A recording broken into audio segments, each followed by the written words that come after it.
icyaha cyose ni icyaha imbere y'Imana. Rero mu gutanga imbabazi ntabwo ujya kumenshoninga ngo ulistinge. Hari umupasiteri wajya waza dusetsa, twakoranye umurimo w'Imana, akajya mvuga ati tinigeze kubona umudamu umwe atariko nabonaga afite ubugome bwinshi, kuko ati umugabo w'ikintu cyose yamukorera agaki kose, ati yari afite ikayi n'ikaramu atakajya yandika akavuga ngo number 1 ugikosa bankoreye ni iki, number 2 yagiye kundegera umugabo afite ikayi yanditsemo amakosa ye. Urumva?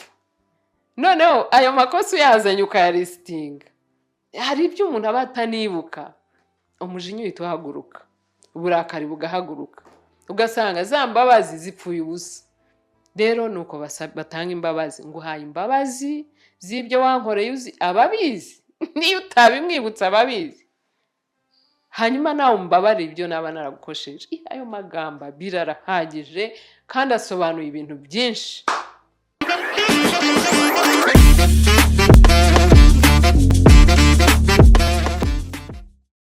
Umuzi w'ubuzima. Kuri ubu Extra Power Formula wa muti kabuhariwe wirahirwa mu kuvura abagabo batakibasha kwisayidira, ndetse ukaba n'ikimenywa bose mu kuvura bikinishije. Twawushyize kuri promotion. Umwihariko wa Extra Power Formula ni imbatura mugabo, ikaba umuti karundura mu kugarura akanyamuneza mu muryango. Uwayimenye ntayishidikanyaho cyangwa ngo ayigereranye, kuko irihariye kubera ubudasa bwayo mu bushobozi. Naho ibyo kwikinisha n'ingaruka zabyo bisigara ari nk'umugani. Hehe no kugenda uhungetwa, ubabara umugongo, uzunga isereri cyangwa se ubabara umutwe. Nimutugane tubafashe. Ukorera mu Gatsata, wanaduhamagara kuri nimero zacu 0786 04 04 33. Kantangire nanone nshimira Imana kuba twumva n'abadukurikira batureba mu Rwanda no ku isi yose. Ndashimira Imana cyane kubw'uyu mwanya mwiza Imana iduhaye kugira ngo nanone twongere tuyivugire, tuyikorere. Ni umwanya mwiza Imana iba yaturinze, tukagambirira tukanasohoza. Ni amashimwe ku Mana yacu. Ndabishimira Imana ko ariyo igambiririra muri twe kandi ikanasohoza. Nanone ndashimira nanone Zaburi nshya kubwo imirimo myiza Imana ibakoresha. Prezi ndagushimira, Siyeri turi kumwe mu banga bw'ibyuma ndagushimira. Imana ibaho umugisha abakozi b'Imana nubaha kandi nkunda. Imana yahamagaye muri batoya ariko murayemerera, ni igitangaza. Kandi basore ubu bari mu bindi hanze bitandukanye, ariko mwe mwaravuze ngo reka twiyegurire Imana, buto bwacu tubuhe Imana. Ni ukuri kandi mbibona Imana yabashyizeho igikundiro, abantu barabakunda. Ibyo byo mbibabwira, mboneho umwanya wo kubibabwira. Nanone reka nshimira abantu badukurikirana ku isi yose no mu Rwanda. Ntabwo nzabura kubashimira, kuko batabayeho twebwe ntitwabaho. Twaba dusa nka bya bindi abanyarwanda bavuga ngo ni ugucurangira abahetsi. Rero ndabashimira abaduhamagara, abadukurikirana, batanga n'ibitekerezo, comments. Njya muri comments nkumirwa nkavuga ariko Mana yanjye, babantu Imana ijye ibaha umugisha. Nubwo wenda rimwe na rimwe tutajya tugira umwanya wo kubasubiza, ariko ndagira mbabwire ko comments zanyu tuzibona kandi tuzishimira. Ni courage muduha, ni ukudusubizamo imbaraga. Imana ibaha umugisha, Imana ibaha umugisha cyane bakunzi bacu. Ni ukuri cyane cyane abakunzi banjye by'umwihariko bankunda, bakurikirana inyigisho zanjye zifasha, bakampamagara, mukagira n'umwanya wo kumpamagara, kuko ndibuka inyigisho zanjye natangiye nko kuri Zaburi nshya no kuri Isimbi zari ndende cyane, ariko umuntu agateka ingata y'umuyi, agahagarika ibyo yakoraga, cyane cyane ku bantu bo hanze bakora akazi full time 24 hours, ariko muri pause akajya muri pause agafungura, kumva igice akongera. No mu gikoni abadamu bateka barimo kunkurikirana. Rero abantu sinabura kubashimira mu by'ukuri. Rero reka nanone nshimire igihugu cyanjye. Yego, tudafite umutekano, tudafite aya mahoro, ntabwo n'Imana twabona uko tuyivuga. Nitujya no mu ijuru njya nkunda kuyivuga, tuzahagurukira hano mu Rwanda. Buriya indege kugira ngo irandinge cyangwa ihaguruke, iba ifite aho iri burandinge, iba ifite n'aho iri buhagurukire, kuko idafite aho irandinga ntiyahagurukira mu kirere. Yego, rero ndashimira igihugu cyanjye, ndashimira abayobozi b'iki gihugu, uhereye kuri perezida wa repubulika ukageza ku muyobozi w'umudugudu. Ndabashimira. Ubwo iyo mvuze abari hagati simba mbavuze, ariko biba byumvikana ko hari abaducungira umutekano kugira ngo tube dufite aya mahoro, kugira ngo tuvuge twisanzuye. Ntabwo dufite. Ndabashimira. Igihugu cyanjye ndagikunda, abanyarwanda ndabakunda, ndabashimiye. Reka rero ntangire inyigisho yanjye. Gace gato k'imbabazi. Inyigisho imbabazi ni inyigisho ndende. Kubera iki? Kubera ko imbabazi niryo shingiro rya buri kintu cyose dukora hano ku isi. Yego, kuko imbabazi zirimo ibintu byinshi. Zirimo urukundo, zirimo kwihangana, zirimo guca bugufi, zirimo kumvira. Urumva ni topic y'imbabazi, ariko irimo subtopics nyinshi. Kuko harimo no gutanga imbabazi utazi gusabye. Icyo ni igitambo gikomeye, ni sacrifice. Gutanga imbabazi kutazi gusabye. Harimo noneho subtopic ivuga ku gusaba imbabazi. Nayo ni topic. Gusaba imbabazi, gutera intambwe ukajya gusaba imbabazi uwo wahemukiye, ni iyindi topic. Noneho harimo no kwakira imbabazi. Hari abantu batakira imbabazi, ukamusaba imbabazi akanga kuziguha, akinangira. Iyo nayo ni indi topic, kuko abantu barakubaza bati se umuntu umusabye imbabazi akazinyima njye ubu nabigirana? Abo nabo ni benshi. Yego, barahari. Urumva rero ni inyigisho ndende. Ngiye kuyigishiriza rimwe n'ubundi byamara ya masaha njya mara 2, ariko ndashaka kujya mara iminota mike kugira ngo ngende mvuga kuri subtopic ko tubonye umwanya. Ariko uyu munsi ndavuga ku gutanga imbabazi kutazi gusabye. Ubwo ni ukuvuga ngo nkumbuza abantu ibizakurikiraho, kuko nindangiza kuvuga ngo gutanga imbabazi kutazi gusabye, hari abasigarana amatsiko bavuga bati se gutanga imbabazi kutazi gusabye, ariko se niba nanazitanze umuntu natazakira, iyo ni iyindi subtopic izakurikiraho. Wihangayika, habonetse muganga gakondo utanga ubuvuzi bw'umwimerere kandi bushingiye ku bimera. Nahivurije umwijima, mpivuriza n'iby'amabanga y'abashakanye, bankoraho riraka, ni abahanga pe. Waba warabaswe n'ibibazo byo kwikinisha bigatuma amabanga y'abashakanye atabasha kugenda neza? Tambuka tugukize umuze, nawe ubashe kunoza amabanga y'abashakanye. Ubu mubona nahoranye ikibazo cyo kutabyara, nkajya ntekereza ko narozwe, nyuma naje guhura n'umuganga aramfasha ndakira, ubu nanjye ndi umubyeyi. Nyuma yo kugira ikibazo cy'imisemburo mike, bandangiye ivuriro rigana baramfasha, icyo kibazo kirakemuka. Nyuma naje kujyana n'umubyeyi wanjye afite ikibazo cya hypertension, ubu ngubu n'umuzi. Kubivuza indwara nk'umwijima, impyiko, rubagimpande, amibe, igifu, kubyimba, prostate, umutwe, imitsi ndetse n'izindi, namwe nimutambuke kuko mwashyizwe igorora. Kuba ari imahanga namwe mwihangayika mwibaza uko imiti yacu iraza kubageraho, kuko dukora na DHL tukabagezaho imiti yacu kandi mu gihe gito cyane. Yesu ashimwe. Sahimbazwe kuba dukurikiye. Iyo mvuze ngo Yesu ashimwe, mba mvuga ngo Imana ishimwe kandi himbazwe. Nubwo batanyikiriza, ariko buriya ndabizi ko barimo kunyikiriza.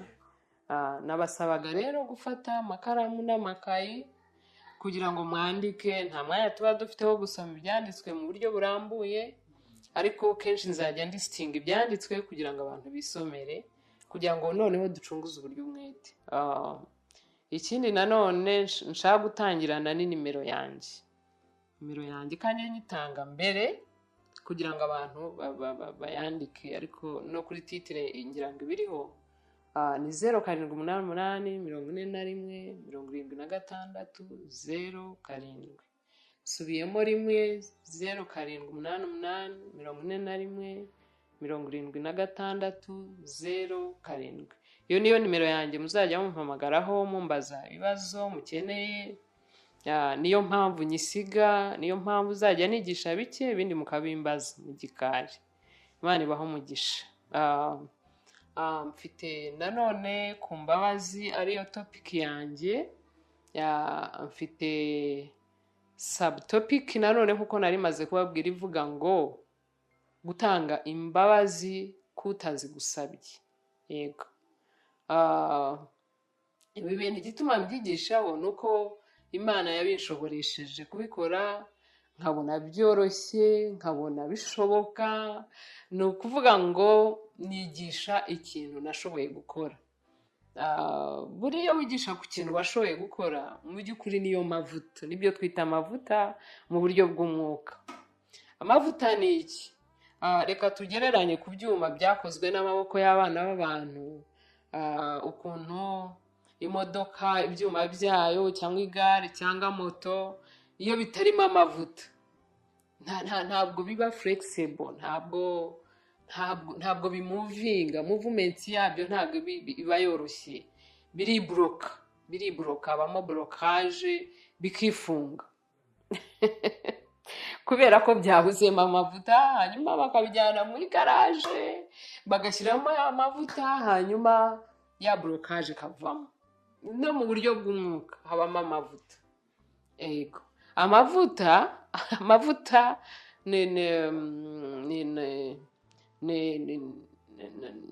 niyo mpamvu njya mbisobanura nkavuga ngo amavuta aterwa no kwigisha ikintu we washoboye, icyo washoboye, icyo watsinze, intambara warwanya, urugamba warwanya ukarutsinda, wamara kurutsinda ukigisha abandi ukuntu bazarwana iyo ntambara.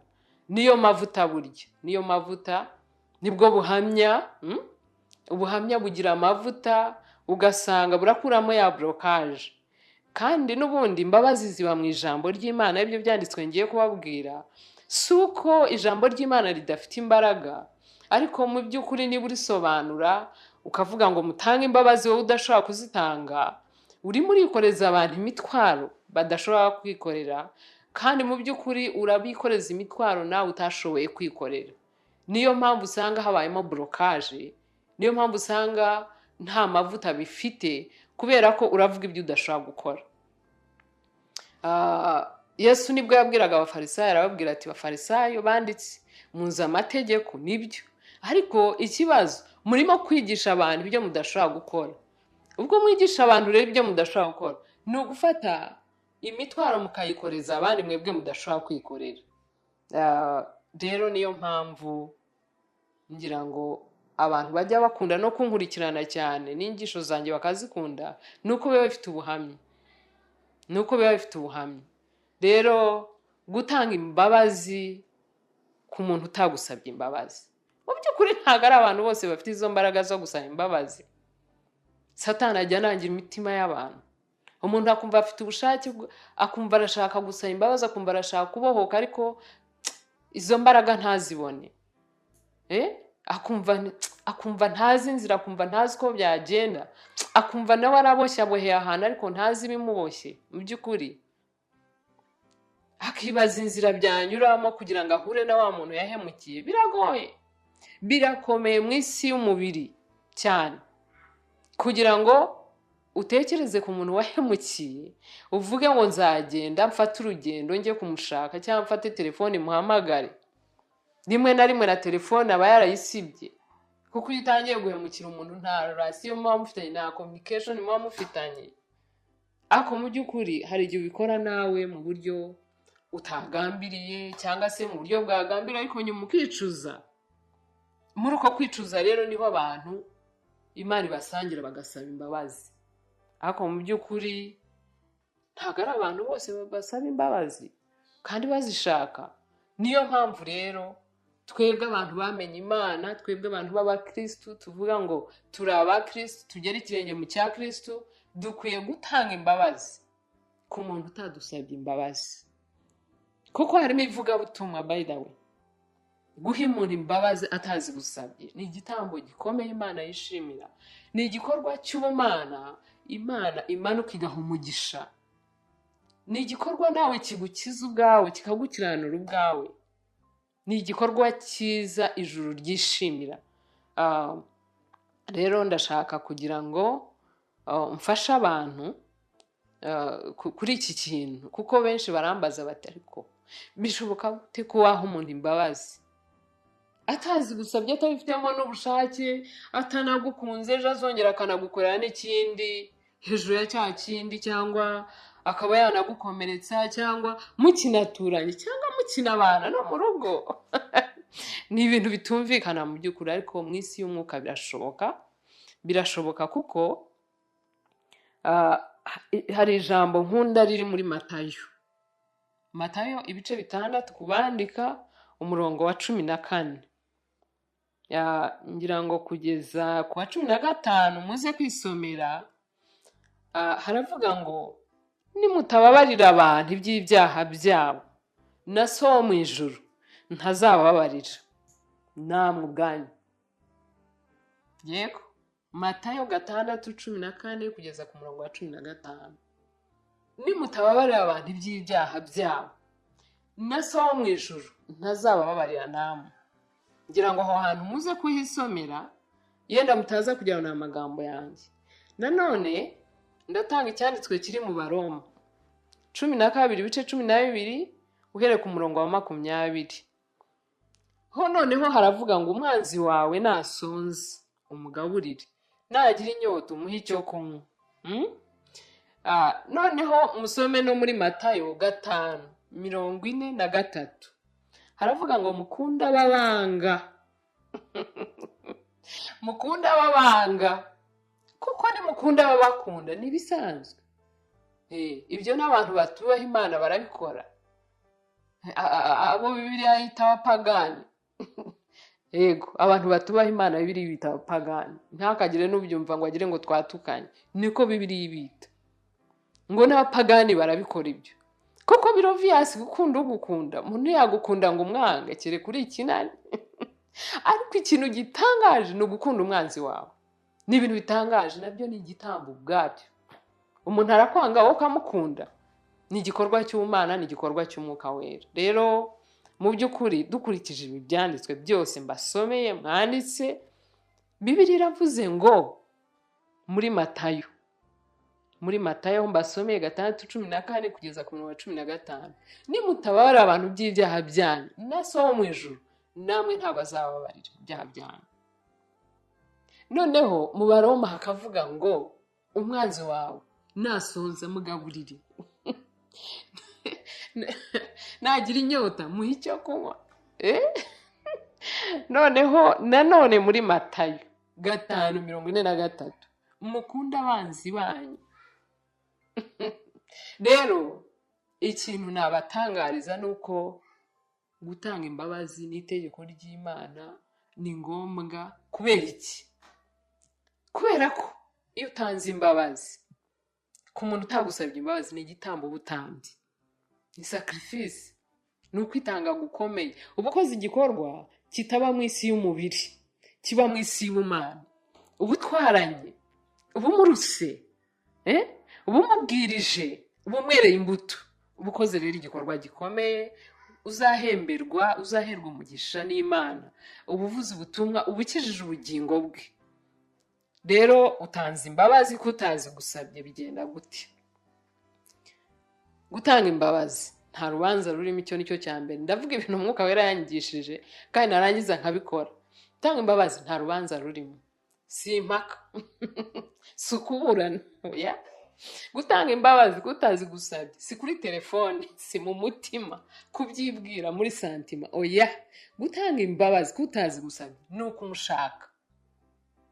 Step ya mbere ni ukumuhamagara kuri telefone maybe, hanyuma wamara kumuhamagara ukamusaba audience, ukemera ukaba flexible, ukemera ugaca bugufi, ukemera ugatanga igitambo, ugasaba audience akayiguha. Hari igihe umuhamagara ugasanga nawe ari ready. Ni nko korosoro wabyukaga, kuko hari abantu mu by'ukuri aba yarakoreye umuntu ikosa ariko nyuma akicuza akameneka, ariko akavuga ati nzamukontaktinga nturiya muntu, nzamuherahe n'ibyo namukoreye. Bene uwo muntu rero umeze gutyo nawe afite umutima umenetse, nubwo aba yarakosheje. Ni umuntu, turi ku isi twambaye umubiri ariko umutima wicuza niwe Imana ishaka, niwe ikunda. Uwo niwo mutima umeneka Imana ivuga, ikunda, ikurikirana. Ariko mu by'ukuri akagira complex akavuga ati si uyu muntu namutinyukane. Ni ukuvuga rero ngo umuhamagaye feri ya mbere uba umubohoye, uba umukijije, uba umutabaye, uba umukuye mu mwijima, uba umubwirije. Bene uwo muntu uzamubwirwa n'iki? Nuko nakwitaba byonyine, kukwitaba byonyine uzamenya ko afite uwo mutima nawe yabishakaga. Ikindi cya kabiri, ntabwo audience akakwemerera ati ndemera guhura nawe, atakugoye atakuruhije, uzamenya ko uwo muntu afite uwo mutima nanone wo kwakira izo mbabazi. Hanyuma namara kuguha audience, muhure, mwicare, muhurire ahantu mwasezeranye hariho hose. Nkunda kuvuga ngo burya Bibiliya ikunda ibihamya n'abahamya, witness. Hari abantu mutari mwenyine, byaba byiza. Kubera iki? Abantu ni abahamya cyambere b'isi n'ijuru. Ikindi cya kabiri, barabafasha, baraboriyanta aho bibaye ngombwa, kuko mu guhana imbabazi hari igihe Satani ajya byivangamo, akazana imijinya, akazana inzika, akazana kwibuka, akazana no kuburana no kwisobanura. Ba bantu rero nicyo baza kubafasha. Bagombye kuba ari abantu nabo bariho umwuka w'Imana, bagombye kuba ari abantu nabo b'inshuti zanyu, muri related ukuntu mwiyumvamo, mukicara 3 2. Bibiliya iravuga ngo aho muzateranira muri 2 cyangwa 3 ngo nanjye nzamanuka mbane namwe. Ubwo urumva bya bintu ko biziramo abantu n'ubundi. Hanyuma mukawera icyo gihe ari intervening, kuko haba hagiye gukorwa igikorwa cy'ijuru cyateguwe n'Imana cyo guhana imbabazi. Buri Imana ni imbabazi, intebe yayigoswe n'imbabazi. Imana ni urukundo, igikorwa cy'urukundo Imana yagikunda, ntishobora kubura kukibamo, ntishobora kubura kuhaba. Yego, buriya no mu ijuru baba baserebuye uko dutegura dutera intambwe imwe. Mu ijuru nabo baba batera intambwe nyinshi, kuko Bibiliya iravuga ngo nutera intambwe imwe 99 ni izanjye. Nuko rero Imana itera intambwe, hanyuma mukicara ku meza imwe. Wowe ugiye gutanga imbabazi ntabwo ugiye gushinja mugenzi wawe. Oya, mu gushinjanya habamo za mpaka, habamo bwa burakari, Satani abihagurukiramo akabivanga. Uragenda mu by'ukuri, njyewe nkuko nabikoze njya mbabwira, twaricaye ndamubwira nti rero ndi mu rugendo rujya mu ijuru. Bibiliya iravuga ngo nujya gutura ituro ryawe ukibuka mwene so mufitanye ikibazo, jya ubanza urifashe hasi, ugende wikiranure nawe ugaruke utura ituro. Ituro nababwiye ko ari imirimo y'Imana dukora. Waba uri umuririmbyi, waba uri umudiyakoni mu rusengero, waba uri umuvugabutumwa nkanjye, iyi mirimo ni gutura amaturo. Rero iyo uturira ituro, iyo ukorera Imana ufite nyina mwene si ikibazo, nta kintu uba ukora udatanga imbabazi, Rero ubu nje kuguha imbabazi z'ibyo wankoreye byose uzi. Mwuka wera ntabwo yigeze ambwira kujya gushinga imanza. Hanyuma nanyu umbabarire ibyo nagukoshereje. Hari igihe mu gutanga imbabazi natwe dukunda gukora defense twigira bere, kandi mu by'ukuri hari igihe umuntu nawe uba waramukomerekeje ukuntu wenda ari byo byavuyeho nawe kugira ngo atekereze kugukorera nk'icyo. Wenda ukaba wowe wakoze gato, wenda wamurebye nabi cyangwa wamuvuze nabi, cyangwa mu mibanire yanyu hari ukuntu utamwitwayeho neza mu buryo utazi cyangwa uzi. Icyo kintu ntabwo ugomba kugisabira imbabazi, nubwo wenda kidafitanye uburemere n'icyo yagukoreye. Niba ukizinduka ukajya ku kazi kawe ukicara ugategereza abakiriya 20 cyangwa 30 ku munsi, menya neza ko nta kazi urimo. Hari uburyo nzi bwizewe benshi bari gukoresha ninkubwira ibizwi nka GBM cyangwa se Global Biomagnet untega amatwi neza nkwibira iby'iri banga. Ubu ni uburyo bwihariye tukubakiramo website igahindurira agakino muri business yawe.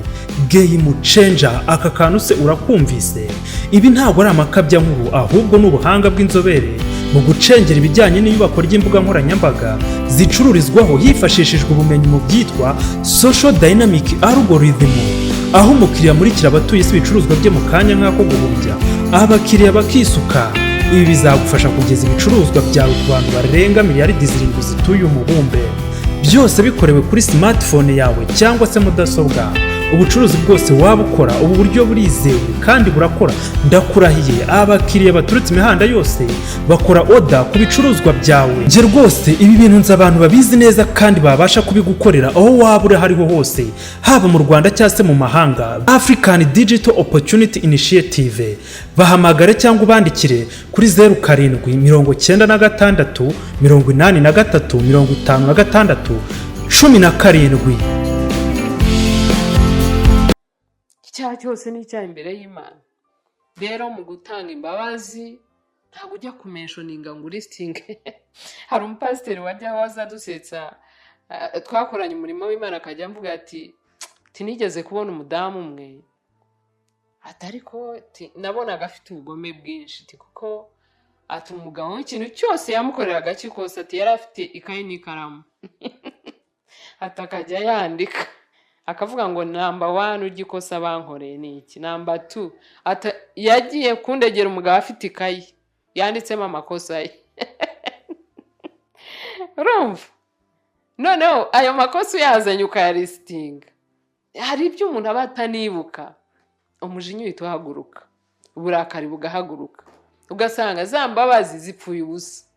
Rero nuko batanga imbabazi, nguhaye imbabazi z'ibyo wankoreye uzi ababizi niyo utabimwibutsa ababizi, hanyuma nawe umbabarire ibyo naba naragukosheje. Ayo magamba birarahagije kandi asobanuye ibintu byinshi bihita bibohora wa wundi akabohoka. Mu by'ukuri Bibiliya iravuga ngo mwaturane ibyaha byanyu. Nyiri guhabwa imbabazi iyo ashatse ko mwatura muratura mugasasa inzobe. Iyo atabishatse murababarirana kuko ibyo muba mwarahemukiranye muba mubizi mukarangiza. Yego, ariko kwatura biri beta, ariko cyane ko hawe imbabazi ashatse ko mwatura mukabivuga mu byature kugira ngo birangire. Noneho mwarangiza mukwatura n'aba bantu babahamya babafasha baboriyanta mu ijambo ry'Imana se, cyangwa mushobora kuba mutazi n'ibyanditswe ariko mu by'ukuri Imana yaduhaye n'ubwenge busanzwe.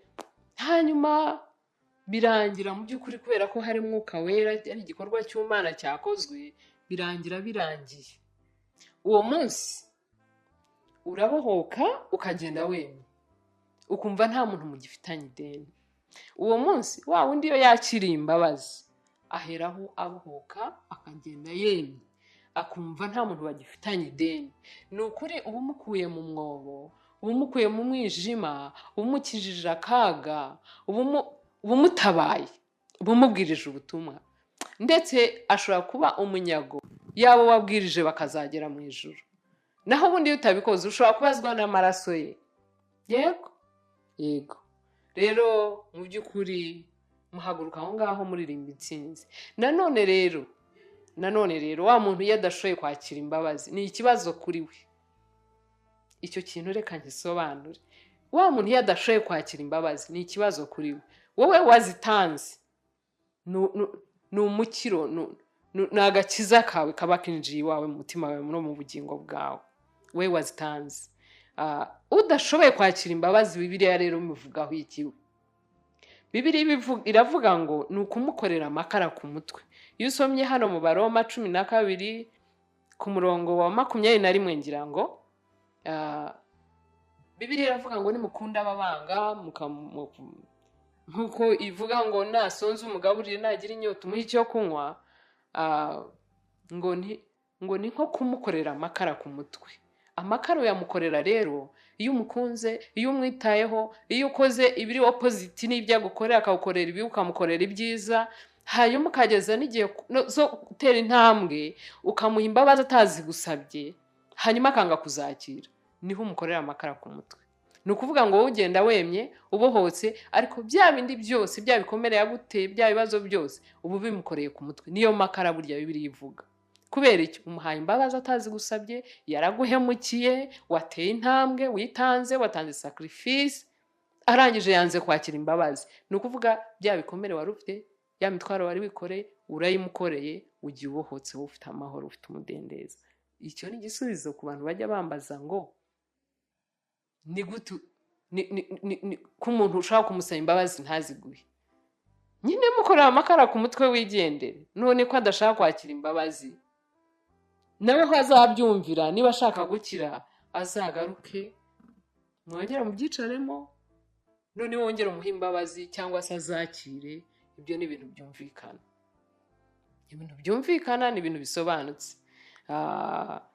Rero mu by'ukuri iyi ni topic ndende ngiye gukomeza kuvuga, nakwinjira no muri subtopics nyinshi, ariko ubutaha tuzareba no n'uburyo umuntu ashobora gusaba imbabazi. Gusaba imbabazi nayo ni iyindi topic. Gusaba imbabazi, nturindire ko baza kukwinginga no kuguha imbabazi. Uri guha imbabazi nawe aba yikiza. We kuki utikiranura ngo utange imbabazi? Kuki utikiranura ngo utere intambwe usaba imbabazi wahemukiye? Iyo nayo ni iyindi topic izakurikiraho kuba twumva.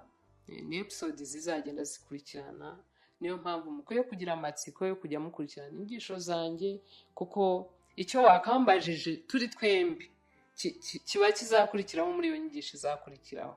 Mujye rero mumbaze ibibazo kuri topic navuze kugira ngo murindire subtopic izakurikira. Reka dusenge. Imana yacu ny'ijuru n'isi, icyubahiro kibi cyawe ku isi yose no mu ijuru. Turagushimye, turaguhimbaje amanywa y'uno munsi. Tuguhaye icyubahiro abakunzi bawe n'abakubaha n'abo wahamagaye, Data wa twese, abo watoranyije kera tutaraba insoro mu nda za ba mama, wowe wari utuzi. Tugushimiye neza n'ubuntu bwawe, tugushimiye ko wabanye natwe kuva dutangiye, ukaba urangiranyije natwe. Uwiteka, byiringiro byacu, mu izina rya Yesu Kristo, ni ukuri tuguhaye icyubahiro twebwe abari aha.